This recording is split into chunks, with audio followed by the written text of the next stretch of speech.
How to cancel PayPal direct debit or stop automatic payments on PayPal. Here's what you have to do. Sign into your PayPal account, click on the settings icon in the top right, and once you are taken to your account page, you will need to select payments.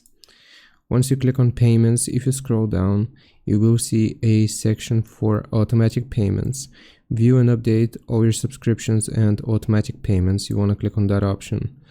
And once you click on it, right here you will be able to see all of your current subscriptions, automatic payments, direct debits, and if they are linked through PayPal, then they will be displayed here, and you can edit multiple subscriptions, cancel them from within this screen. Like I said, if they are supported and they go through your PayPal, you can cancel them right here. I hope this helps. Leave a like and subscribe, and I'll see you next time.